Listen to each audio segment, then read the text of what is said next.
répondre à tous nos besoins. Quand nous avons faim, soif, froid, chaud ou mal, la nature ne nous apporte pas toujours immédiatement une réponse. Dans la nature, l'homme fait face Je vais télécharger les vidéos là, mais c'était beaucoup. À la rareté, à l'hostilité des éléments.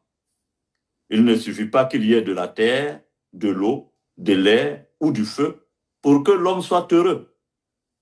Il doit cultiver la terre pour faire germer des plantes nutritives et élever des animaux pour assurer ses besoins.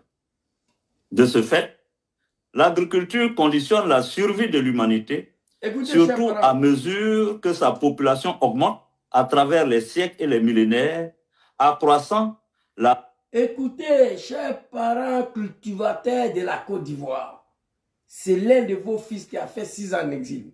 Il se promenait partout en Asie. Il dit qu'il a été frappé de voir des centaines d'hectares de riz, de maïs. Ça se passe ici. Derrière ma résidence, là, il y a plus de 5 hectares de maïs ici. Il n'y a pas de tabac dedans. C'est machine. L'autoroute est venue là. Ils disent que l'autoroute va traverser. Ils ont proposé des milliards. Le monsieur a dit qu'il ne veut pas. L'autoroute s'arrêter. Mais si c'est en Afrique là, ils vont détruire son champ pour passer. La terre appartient à l'État. L'autoroute est venue là. On dit, l'autoroute passe derrière moi. On dit, on doit passer là, dans ton champ là. Mais l'État va te verser des milliards. Il dit non. Il ne veut pas. Ils ont dévié.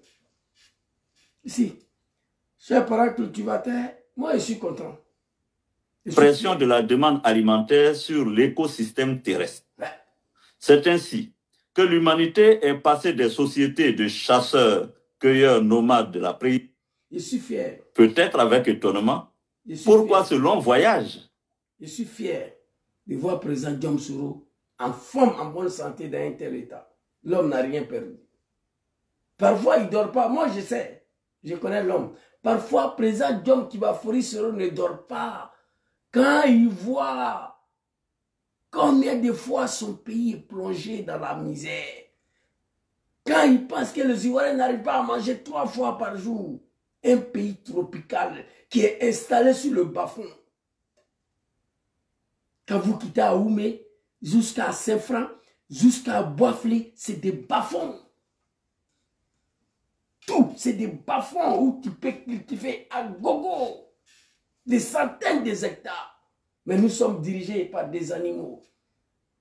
Quitter Abidjan jusqu'à Divo, on n'en parle pas. Un pays béni de Dieu qui s'est retrouvé dans la main des animaux pour laquelle ses enfants sont en train de fuir pour prendre bateau pour venir ici. Alassane Dramane Ouattara fait rentrer Diom Soro. Il va aller réconcilier les Ivoiriens. Il va aller redonner à ce pays toute sa puissance culturelle, agriculturelle. C'est Diom qui va faire ça. Faites-le rentrer. Il y a beaucoup de choses dans le pays là qui il a envie de toucher et transformer. Je ne dis même pas de le faire rentrer à cause de moi, mais fais-le rentrer à cause des Ivoiriens. Moi, je vis ici. Voici un potentiel humain qui est contrecalé en exil. Si ce n'est pas la malédiction des Africains, un homme politique comme Diom Kibafori Soro qui appartient à un pays, il fait quoi en exil? C'est la médiocrité, la malédiction. C'est la médiocrité. Vous voyez? Un Barack Obama qui est d'origine kenyenne. Kenya va laisser un Barack Obama traîner quelque part. Non. C'est leurs enfants, ils vont nous faire venir servir le pays. C'est pourquoi les États-Unis est le pays le plus puissant au monde. Et ils ne jouent pas avec le potentiel humain.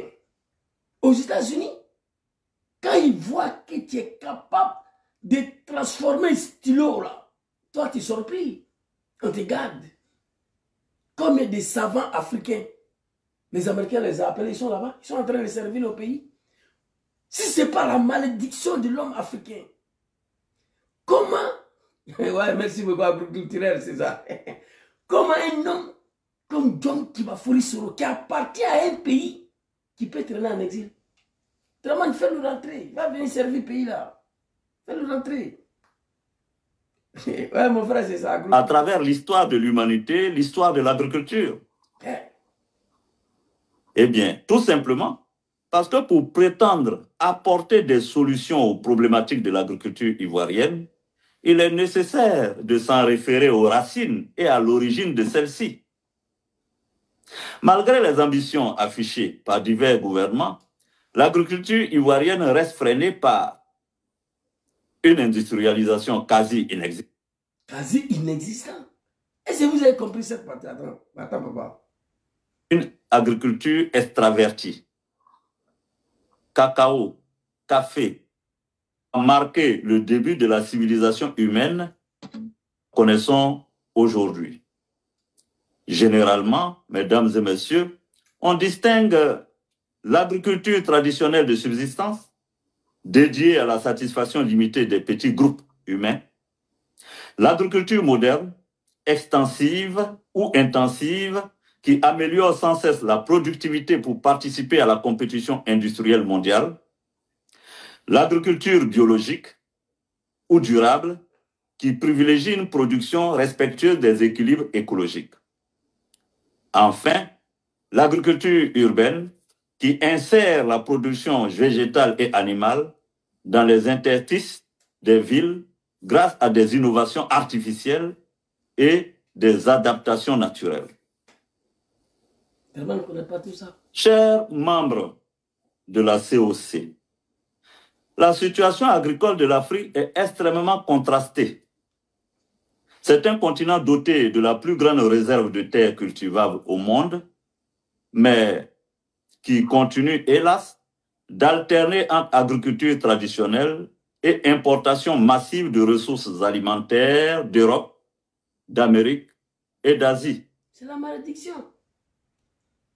Continent comme l'Afrique qui exploite du riz, surtout la Côte d'Ivoire, moi je ne comprends pas. Nous on ne paye pas riz en Côte d'Ivoire. Riz là, on ne paye pas. C'est dommage. Des centaines de millions d'Africains vivent encore de l'indépendance. La Côte d'Ivoire n'est toujours pas autosuffisante sur le plan alimentaire. De celle-ci.